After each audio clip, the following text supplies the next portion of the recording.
Tea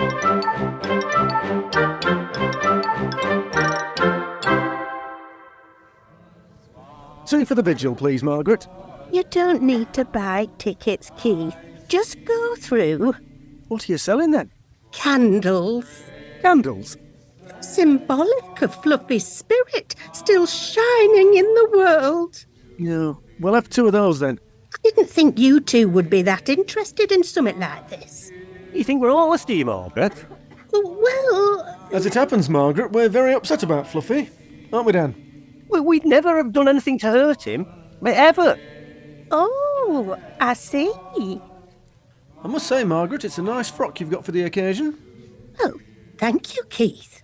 But this isn't really the time or the place for making passes. I wasn't making a pass, Margaret. I was just commenting that you look nice. It's a pretty outfit. Stop it, Keith. Arthur's still warm in his grave. Blinking heck, Margaret. Just give us the candles. Honestly, she gets passier every day. Oh, she does. So where's the security office, Keith? I don't know, do I? Let's just stay here a bit, looking sad, and then slip away and search the building.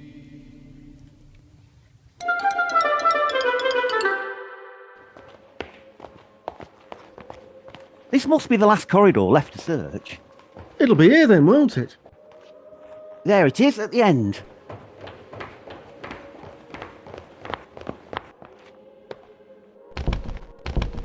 It's locked. Well, it is the security office, Dan. That does make sense. So how do we get in? Don't worry. I brought tools for just this eventuality. Oh, good. And what do you bring? A Phillips screwdriver. Is that it? I could hardly hide a whole toolbox in my pocket, could I? Well, how's a Phillips screwdriver going to help in this situation? We could use it to smash the glass. Don't you think it might set off an alarm? And anyway, it's triple glazed and super strength. Wait a minute. Look inside the office. Far left, near the ceiling. What do you see? An air vent. If we can get into the ventilation system from the room next door, we should be able to crawl through and into the security office that way. What if the room next door is locked as well? It shouldn't be. Why not? It's the ladies' toilet. We can't go into the ladies, Keith. There's no one here. Come on.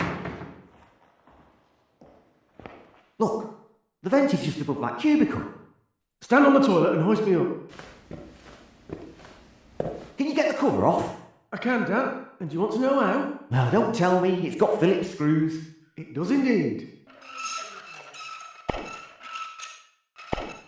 Look at that. Right, push me up. How am I going to get up? Stand on the cistern. Then grab my ankles, and when I crawl along the tunnel, you'll get pulled up. All right. I mean, there's not much space in this ventilation system. Don't worry, I'm already at the end. I just need to get this cover off. Use your Phillips screwdriver. The screws are on the other side. Oh, smash it then. Right, hold my ankles and lower me down into the office. I'm in. Right, Keith. Brace yourself and I'll jump on you. Hang on, I won't be able to hold you. Spread your legs to steady yourself. All right, they're spread. Go. Well done, Keith. Right, see if you can see where the security tapes are kept. It won't actually be tapes these days, Keith. It'll all be digital, won't it? Well, why didn't you mention that before we broke in to steal the tapes? Well, we just need to clear it off the computer. How do we do that? We open the file and we delete it. Oh, right. Brilliant, Dan. You see, I'm not just a pretty face. Aye, I see that. Right, what's the password? How do I blinking know? Well, we need the password, Keith, or we can't get in to delete anything. Well, now what's we going to do? We'll have to take the computer.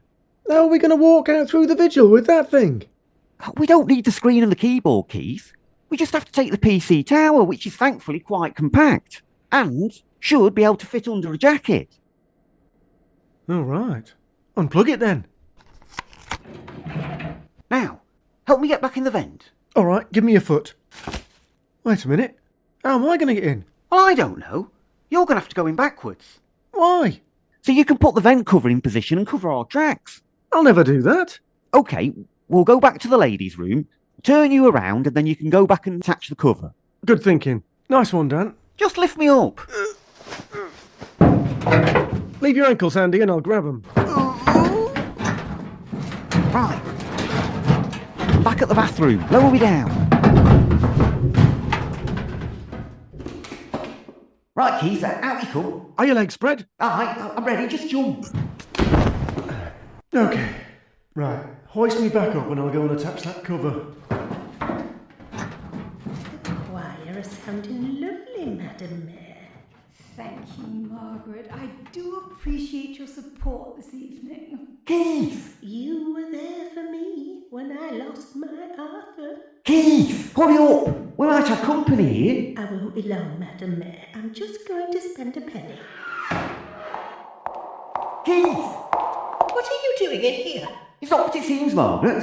Police! Police!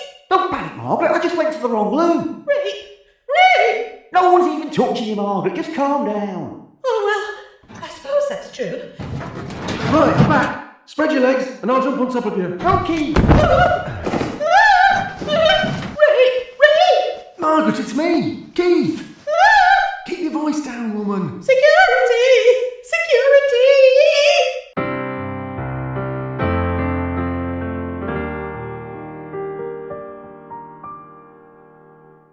Right, you two, get out and stay out. Hey! And don't think we won't be reporting this incident. To who? To the police, of course. Yeah, that's a relief. I thought he meant the wives, didn't you? I'm about to find out. Oh, this is a disaster. Not a complete disaster. And how do you work that out? Because, Dan, in the chaos, back in the ladies, I slipped the PC tower into Margaret's handbag. She's going to walk it right out of the building for us. We're in the clear.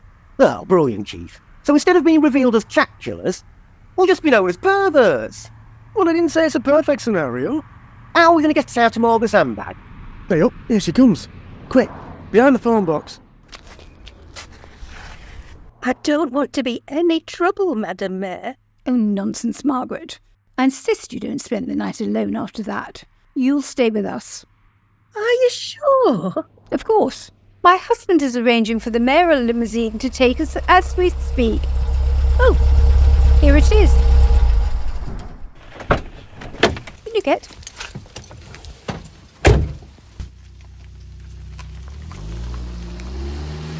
The bag's gone to the Mayoress's house, Keith. That's the last place on earth we wanted to go. We'll just have to get in there and get it, won't we? The Mayoress lives in a manor house. They've got gates 8 feet high. We'll never break in there. All right. We'll wait for her to leave the manor house in the morning and steal the handbag then. Should we go straight to the funeral in the morning? We'll have to nab it at the funeral then. And then what do we do with it? We can't be seen at a funeral with a computer. Well, there is one place we could put it where it would never be found. Come on then, where? The coffin. Fluffy's coffin? Aye, buried forever then. Don't you think people will notice if the coffin is suddenly 3 times heavier, Keith? Not if we're the only ones who touch it. And how are we going to angle that?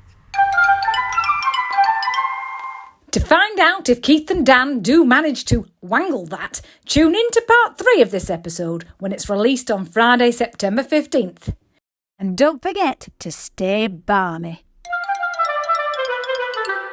And if you enjoy Barmydale, you can support the show at buymeacoffee.com/Barmydale.